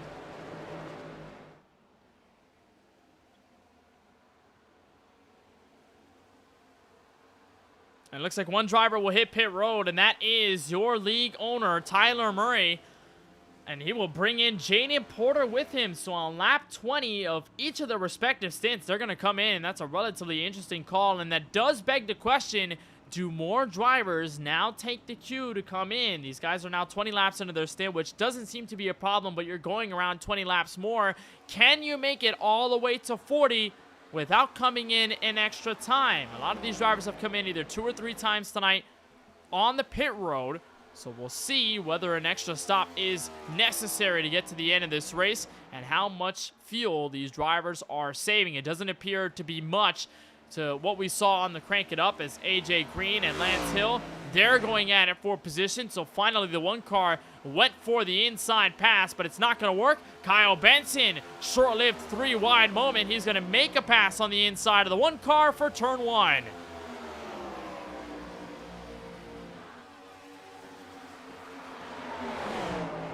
Benson has employed the slide job mentality more often than not in the middle of the corner, but it will not work. He'll slide up on the one. He almost makes contact, but he officially does not. He'll stay in line. And that pass attempt will just have to wait another turn or so. He's going to stick his nose back down to the bottom, and Hill's going to give him the space. Some competitive racing around third on back. That's where we've seen the most of it. Contact between the two once and twice out of the corner. They were side by side, and they touched a couple of times, and somehow none of them got out of shape. That 10 car almost lost himself. And he will almost lose the car out of turn 3. He'll duck back in line. Once again, the pass on Hill, not sufficient enough. He is one of those guys on the 4 fresh Goodyear Eagles, fresher tires than your 2 liters, but has not been able to make a pass. And Brandon Banks sticking behind. Eric Schaefer just having a good look at what's going on right in front. A bit of a poor corner exit by the 1 car, but no moves yet out of the Team Designs Chevy bow tie, as the gap has ballooned to 1.2 seconds, and it has remained in control by Lawson Peel in the 12. We talked about that stat earlier tonight, that no driver who has won this race led 23 or more laps. The driver who won a race previously in Pocono in 4 Wide Cup history, who led the most laps, it was 23. Lawson Peel sitting at 28 and counting. It'll be 29 when he crosses the stripe. So can he be the first to break that trend? And can he become the 5th different winner in Pocono history in this series? You have 18 laps to decide it. And so far, one of our longest green flag runs. This may tie it for the longest with the last run that we had before that caution. As Brandon Banks falls back, Kyle Benson unfortunately cannot make the move on Lance Hill. And these two now going at it for the spot. The 54 will dive underneath the 10. And Benson trying to push as hard as he can. And you can really put yourself into a mental brick state at a scenario like this, where you're in the middle of the pack, you're trying to gain position, and after many attempts that did not go your way, how impatient do you get, and how much harder, theoretically, do you push on your set of tires? As here comes your leaders on for pit road. Lawson Peel, Kevin D'Elia stopping first with 18 laps left. Looks like they'll bring Eric Schaefer with them in the 3.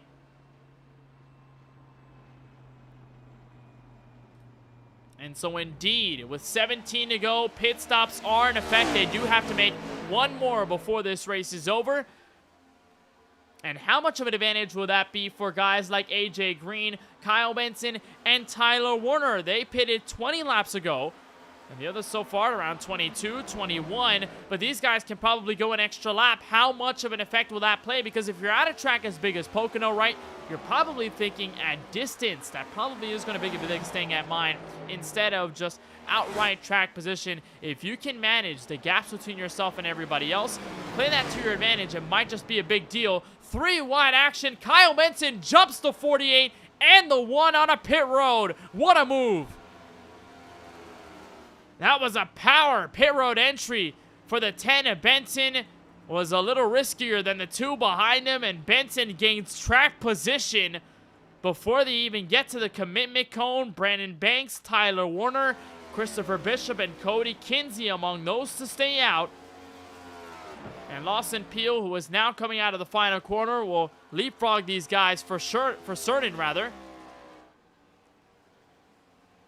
And now it's all about what those top 4 will do as they stay out, cycling out relatively quickly, and we'll see how the fight settles through off the exit. It looks like a longer stop for Benson. It's going to give AJ Green the momentum out of the stop. Eric Schaefer is going to be directly right behind that 48 car, so he may have a tussle for that P6 spot. Things have really cycled out between these guys nicely. There's Kevin D'Elia, who came in right before these guys, and he's going to have about a second and a half to make up before he catches up to the 3 car.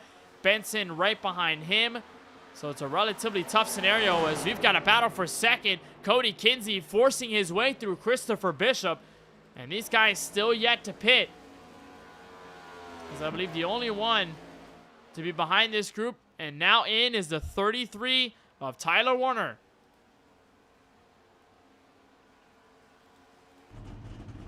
So 4 tires and fuel for the Red Bull Camaro. He'll try and get out. before he gets officially jumped by everybody else in the top 10, but it appears that's not going to be the case. And now you can really look at what this 54 is doing, because we've seen DBR propose 3 different types of strategies. We saw Lawson Peel come in first from the race lead. Eric Schaefer came in at around the same lap. And now this 54 car has been staying out all by himself. Sure, he can make it a couple more laps. He's on lap 25 of his stint. And so can Cody Kinsey, Christopher Bishop, who are still out on the racetrack. And by the way, still duking it out for the second spot in turn 1 in front of Craig Lounslugger. Banks is in a really peculiar situation because he's got so much distance to those guys 4th on back and those who should theoretically cycle out to the race lead. But when you put this much distance on, it's about hitting a sweet spot, and that 54, if he stays out long enough, might just have the strategy bite him in the back, or if he pits at the right time, might give him the race lead by a decent margin. We'll watch him out of turn 3. He does not pivot that car further to the left than he needs to. He is going to stay out an extra lap, and so it's all a waiting game. The gap has decreased significantly already from 22 to 20 seconds over the last lap and a half. And with 13 laps to go, can Banks hold on for his 2nd win of the season?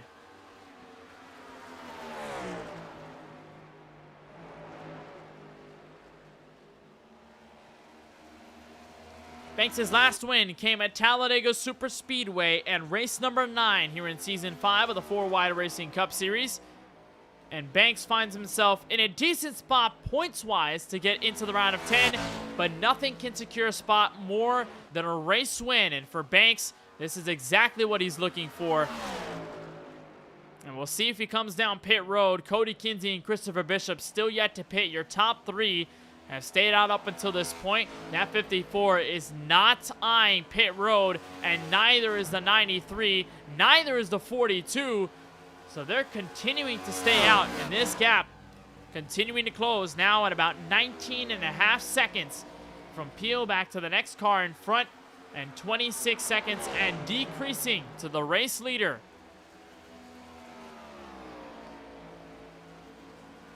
And if you're Banks, you're going to have the feeling like this is your only strategy, right? He's been hanging around the mid-pack all race long. He really hasn't had a lot of raw pace.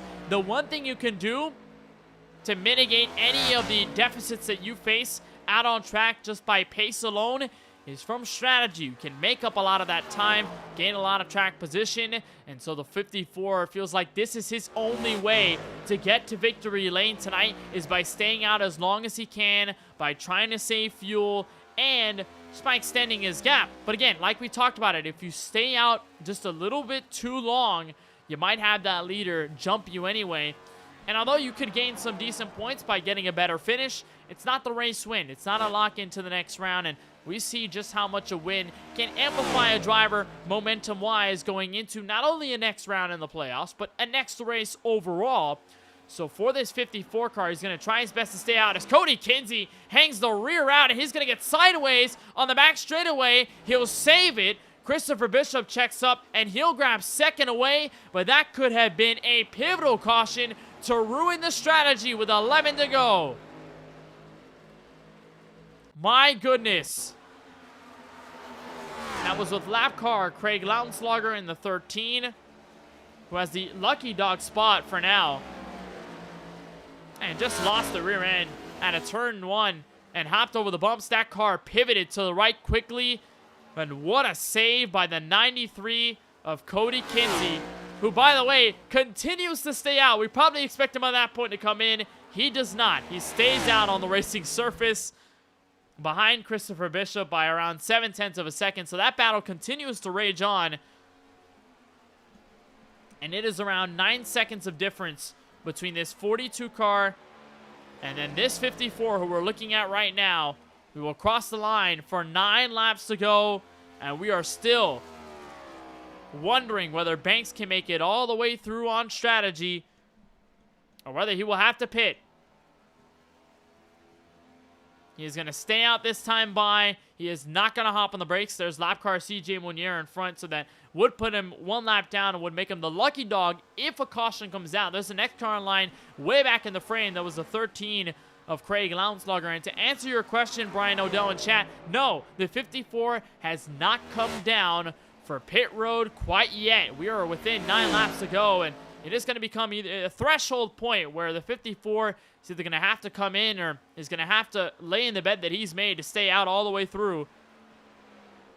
And by this point, Lawson Peel has meandered at around 24.5 seconds. It really has not become better. I mean, he's gone slower. Banks set a 54.323, and that is way slower than Peel's 53.621, but the gap just closed by maybe a couple of tenths. It has not been that dramatic. And even then, 23 seconds is a lot of time. That's almost half the track. Now here comes the 54. Your leader finally comes in for his last batch of service. Christopher Bishop and Cody Kinsey are going to stay out. They're shuffled to first and second. And the question resides, how much time does Lawson Peel gain as the 54 comes in, as there he is coming out of the final corner. Peel just crossed the stripe. He should get around this 54, and he does. So the strategy for Banks doesn't quite pan out in the way he would hope, as we may have a battle for P5. That's Kevin D'Elia. Eric Schaefer behind the 48 of AJ Green. And we are still waiting for Kinsey and Bishop to officially make this pit stop cycle 100% complete. As Kinsey and the 42 of Bishop are still going at it for the lead. It'll be inside turn 3.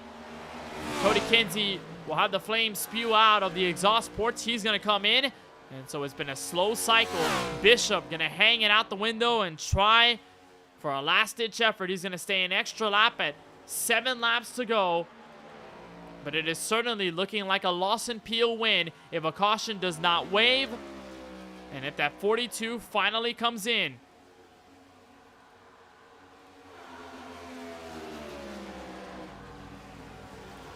As here's Kevin D'Elia, broken away from the 3 car of Eric Schaefer, but not quite yet to the 48's back bumper of AJ Green. Should be a solid finish for D'Elia. A nice pickup after spinning out on the back straightaway earlier this evening, bringing out our first of 4 cautions thrown tonight. Some of the least that we've seen in Pocono history in this series, which is rather interesting. We talked about that 9.5 caution average that we've seen at these tracks, and obviously plays into the bigger fields that we've had in history. Smaller field tonight as here comes the 42 of Bishop, finally in 9 seconds ahead of the leader. So this should officially cycle out Lawson Peel back to the lead and to the stripe with 6 laps to go.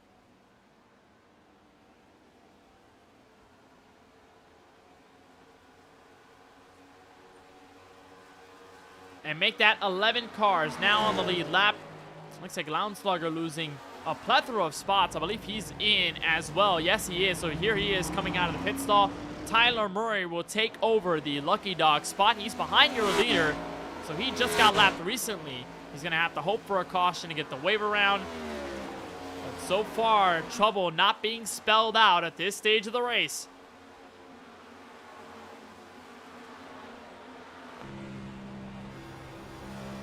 Here's a look on board with Pocono winner from last year, 2022. Eric Schaefer holding on to the top 5, so it should be a good getaway for him and Schaefer, who had advanced from the win at Bristol a couple of weeks back. He's obviously well into the round of 10. He's going to be at the top of the playoff standings, no doubt about it. Him and Kyle Benson gets loose out of turn 3 and might just have a shot at fourth for some good points before this is all said and done. But Benson is going to put the stick up to him. So Benson making a fight for the 4th spot into turn 1 as they make contact before the corner. Some scrappy action between the 10 and the 3. And Benson should take this spot away, and Schaefer will try the crossover on the back straightaway. He cannot do it, so the 10 and Benson will secure that 4th spot. We'll see if he can hold on to it and whether he can actually gain on the number 53 of Kevin D'Elia. He does have fresher tires by about a lap, so that may be a pivotal difference. D'Elia makes the mistake, gets loose off of turn 2, and here comes the 10 on the outside for turn 3.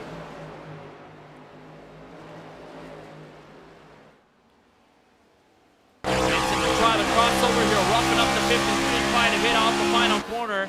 We'll try again in the next lap. This might be the closest thing to a caution that we'll get, as Lawson Peel in the race lead, 6.5 seconds ahead of AJ Green in the 48 with 4 laps to go. And that gap is shrinking quite a bit. AJ Green has been a little bit faster those last laps through, but it's all about distance, like I said, at these larger tracks.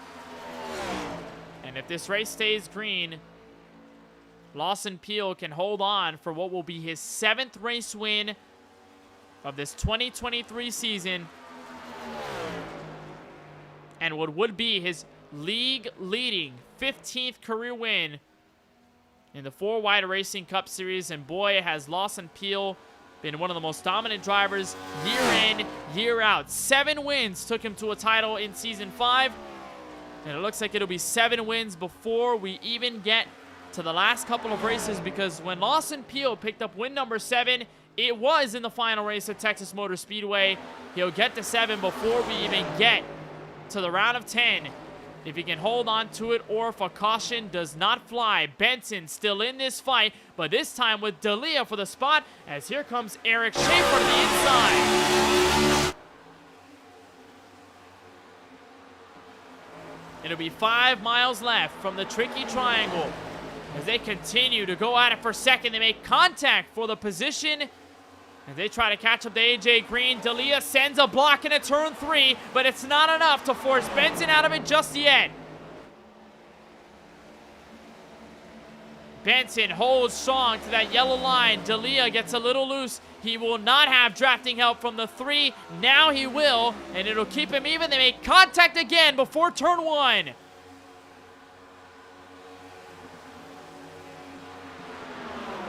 And the 10 car will dive it into the first corner, but it will be no match for the 53's defense on the top. He'll pinch him down low. And this is going to be for third. AJ Green wasn't enough comfortable in his second spot. But Benson and D'Elia putting up a fight of the ages for the last stop on the podium, as they'll make contact in turn 2, and that is scary for Lawson Peel. He does not want to see a caution fly. They're almost 3 wide entering turn 3. And off the final corner, Lawson Peel will see the white flag from Pocono Raceway.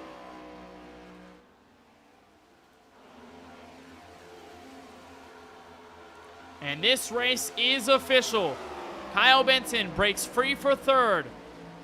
We'll see if Eric Schaefer has anything to say about that in this last lap or so. He's got a huge one before turn 1. Makes no use of it into the corner. AJ Green at around 5.8 seconds back. But it appears that will not prove to be a factor at the end of it all. Through turn 2 for the final time. Lawson Peel took the entire season to get to 7 wins last year.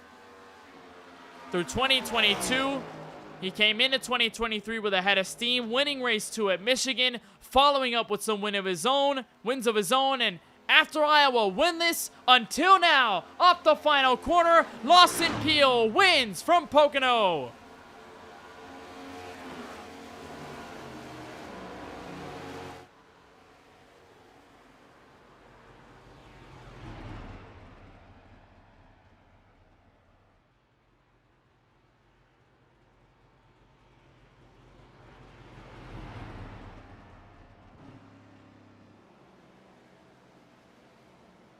th career 4-Wide Cup victory for the 12 car.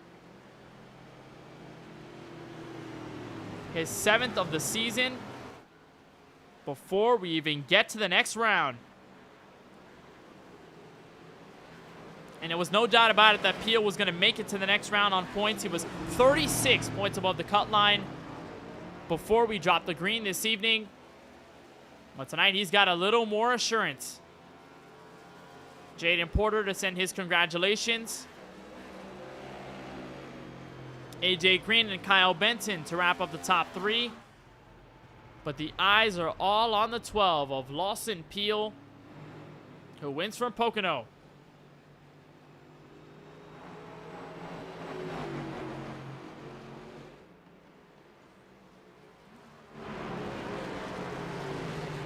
And on the long checkered front straightaway apron, and to the start finish line, celebrate.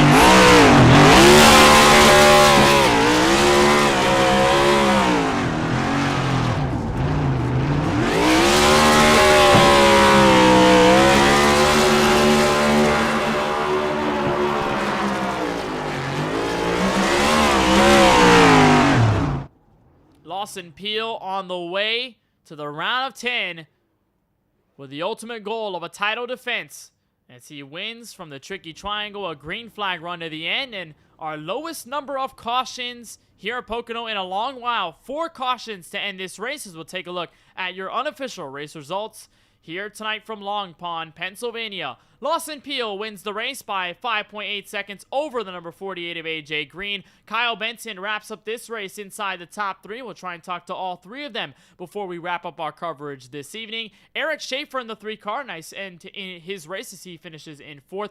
5th place will go to the number 53 of Kevin D'Elia. Went around earlier to bring out our first caution tonight, and it was a nice recovery for the Chevrolet Camaro. Brandon Banks closes out the top 6 on his stay out strategy, rather. Jaden Porter will end up 7th, Lance Hill in 8th, Christopher Bishop to wrap up the top 9, and Cody Kinsey, the last driver, inside your top 10.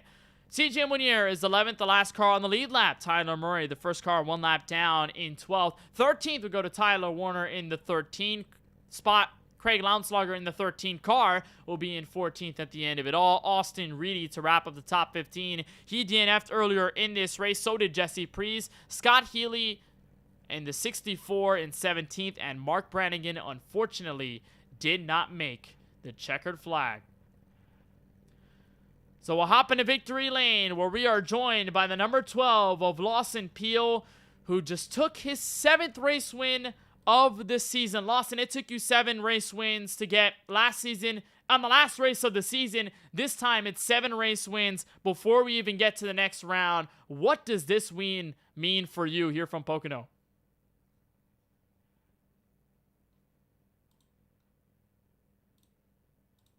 Kind of had a bad week last week, so good to follow that up with a win here tonight.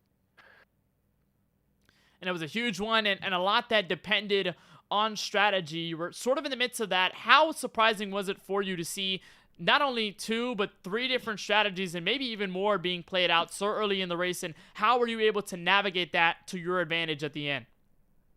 Yeah, I had a good feeling that at some point it was going to go green. I didn't know when that was. We had a caution on lap 8 or 9, and I was thinking, it could go green from here, and so pitted for fuel only to kind of put yourself within a 2-stop window.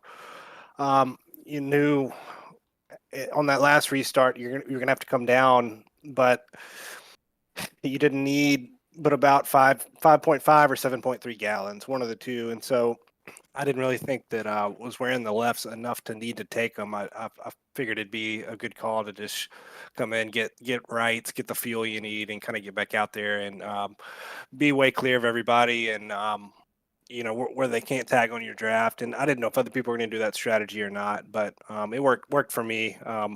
Didn't seem to slow me down there, so I think that was the right call. And just glad it went green, and glad to get the win here tonight.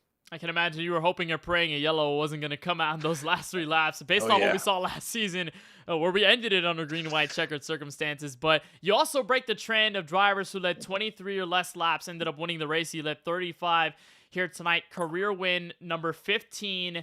Now heading into the round of 8. What's your confidence level at, and what are your thoughts about what we're to expect from the driver of the 12 heading into the next couple of weeks? Yeah, I mean, a lot of it's luck, and these races have to go your way. But I feel good. I feel confident. I think, there's no reason I think I can't keep doing what I'm doing. So be looking forward to it, and hopefully carry this momentum forward, and just keep having clean, smooth races like tonight. I just, at some point during a green flag run like that, you're able to just zone in and repeat your rhythm and hit your line and be consistent, and that's what I like to do. Consistency being key for the defending champion. Lawson, before we let you go on your 7th race win of Season 5, heading into the round of 10, anybody you just like to give a shout out to or thank for tonight's run? Yeah, thanks to you for doing the broadcast as always, Kenneth. We really enjoy going back and watching, and lucky to have you broadcast for us. Thanks to Tyler Murray and Austin Reedy and Cal Benson. Thanks to all my teammates at DBR, all the competitors here in 4 Wide. Thanks to Paul's Setup Shop, the SpaceX astronauts, and everybody that watched tonight.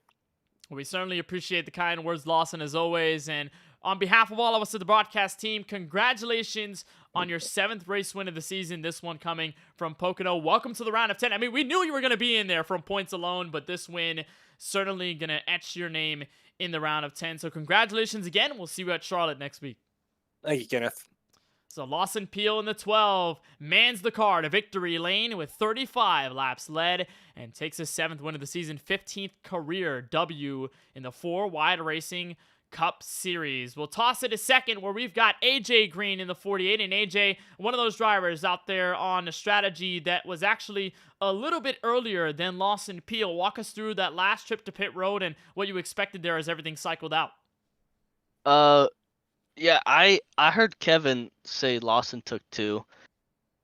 So I took 2, and it definitely it kept me in front of Schaefer on the exit, which was key. Lance was in our chat, and he took 4, and he was back in like 9th. So it was definitely key, but Lawson was already like 7 seconds in front, and it was just impossible to catch him. But nonetheless, I mean, you ran a really clean one into second. And I want to talk about as well, I mean, the pack racing through the middle of it all. I mean, you seem to be the center focus of it. I mean, you, Lance Hill, Eric Schaefer, Kyle Benson, I mean, you name it. You were sort of in the middle of the pack all race long. What was that perspective like behind the wheel, and how tough was it to drive this car here tonight? I mean, the car felt great. Me and Kevin and Lance were on 26% brake bias. We managed to get it as low as we could, and so it was a little challenging pitting in, but on the long run, we were rockets. We didn't really have to use much brake. The turn in was very simple, and it was just the car felt great on the long run, and we were passing people, and it was just felt great. All right, so it seems as though it's official from the league owner, Tyler Murray, and with the points, you are locked in to the round of 10, so we'll see you still competing for your 2nd ever 4 Wide Cup Championship at Charlotte next week. What are your thoughts about that round of 10 in its entirety, and your confidence level and your thoughts going into the rest of the postseason? Oh, I'm excited. I did the Coke 600, so I have, I did 2 Coke 600, so I got some good mileage at Charlotte, especially at night. And the rest of the schedule just looks fun. I'm going to need some luck probably at Phoenix, and if I get to the Championship 5, I might need some luck at Homestead. But I'm pumped. I'm excited. A big 2nd place finish here from Pocono Raceway. AJ, before we let you go, anybody you'd just like to give a shout out to or thank for tonight's 2nd place run? Yeah, shout out to shout out to Kevin and Lance. They had a great run. They were battling there at the end. Shout out to you guys for broadcast and Tyler for putting on the league. I do have to say sorry to Tyler. I did hit him after the race on accident. Sorry to him giving the 4X. Then yeah, shout out to Colin if he's watching. He didn't get to make it. Well, nonetheless, you and Colin moving on strong to the round of 10. AJ, congratulations on the 2nd place finish, and obviously looking forward to seeing the Beef Machine back at it at Charlotte next week.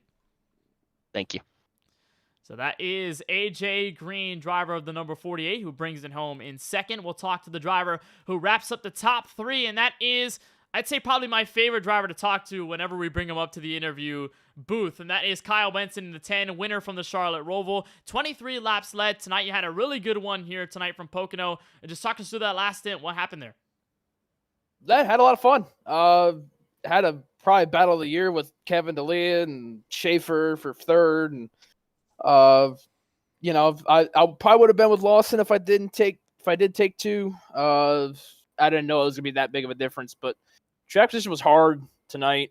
It was hard to pass. It was really bad, but it's just how these cars are. Turn Pocono into a draft track, which is all right. We led laps and stayed up front most of the night, and that's kind of what my goal was coming in tonight. So, we're going to next week with going into the next round. So that's kind of what I can hope and pray for. And that's exactly what I picked up, Kyle, from this race coming off of the Roval where you picked up that win. It was such a huge win for you to lock it in the next round. Tonight, it just felt like you were still in a points-paying scenario where you did not have a win to lock you in. Did it just feel like the hunger and the determination to win a race like this, was it still there despite the win? And talk us through that as well. Oh yeah, it's always there when you race with these guys. Tonight really didn't have to do much in a way because I was already locked in, so I can try some different stuff and try a whole lot of other things, and which I tried to do. But at the end, I think the 2-tire call kind of killed me. I got really lucky that one caution though. I stretched it all the way I could, and I got lucky with the caution. But that's just nice, because when you got a win, you can do that kind of stuff. If you don't have a win, you got to take whatever you can do and play out a strategy in your head. But it's definitely nice going into a race. It's kind of like an off week type of way, but you're still racing. So it's always fun to race. And, you always want to win. You want to win every race if you can, but if you can't, you want to kind of be sitting in the booth later tonight.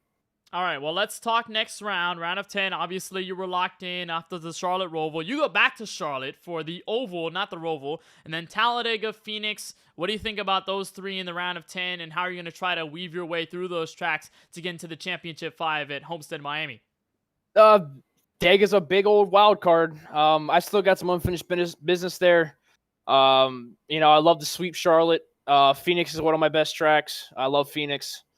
So we're gonna see how it goes. We're gonna hope that I can make it to the Championship 5. I haven't been there in the last few years. We're gonna try to make a run at it this year. I think I got a good shot. Got some good momentum going in. So we're gonna find out, man. Lawson's just crazy fast, and AJ is AJ. We're just got to try to beat them all week and try to make sure we're better than them. That's kind of what's gonna have to come down to. We're gonna try to. If I love to win. I love to win at Dega, love to win at Phoenix or Charlotte, but if I can, I'm going to try to point my way in first before I do anything else.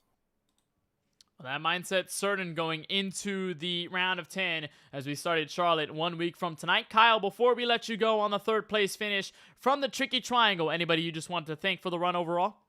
Yeah, you guys for a broadcast. It's a hell of a broadcast. I can't wait to watch it tomorrow. Everybody in the league, man, 4 wide is booming. We love it. It's always great. The car count's a little iffy, but that's just because it's playoff time. But, next season we got a lot of cool stuff coming. Everybody comes to 4 wide every week, man. It's always a blast. You guys for a broadcast and Murray Motorsports for dealing with my stupid ass all week. So you got to appreciate them. And, that's kind of about it. Hey, well, business is booming, and I'd say Benson is booming right now, not to quote Antonio Brown. We got to hope, man. We got to hope. All right, Kyle, well, we certainly appreciate the time as always. Congratulations on advancing into the round of 12. I know you had that win at the Charlotte Roval, but again, congratulations on advancing to the next step of the postseason. We'll see you at Charlotte next week. I appreciate it, man. So that is the driver of the 10, Kyle Benson, to wrap up our driver interview segment of tonight's broadcast. It's Kyle Benson brings home the top 3, AJ Green to second, and then the spotlight on your race winner, Lawson Peel, in the number 12 machine. So we've got some more races to decide. This time, to break it down to 5 cars, we head over into the round of 10, and that begins with the Charlotte Motor Speedway. So we revisit the home of NASCAR instead of just going to another track. We were at the Charlotte Roval not too long ago in recent memory. We go to the Oval this time under the lights. Then we go to Talladega Super Speedway, our last Super Speedway race of the entire season. We'll head over to Arizona and the Phoenix Raceway before we officially settle the 5 drivers that will go for the 4 Wide Racing Cup Series title down south at Homestead, Miami Speedway. A big race from Pocono, and Lawson Peel takes away career win number 15 and win number 7 of the season. Huge thank you to Tyler Murray and everyone from the admin team and race council at the 4 Wide Racing League, and from all of us at MaxSpeedTV. My name is Kenneth Bueno, saying so long from Pocono Raceway. Lawson Peel the winner. We'll see you at Charlotte.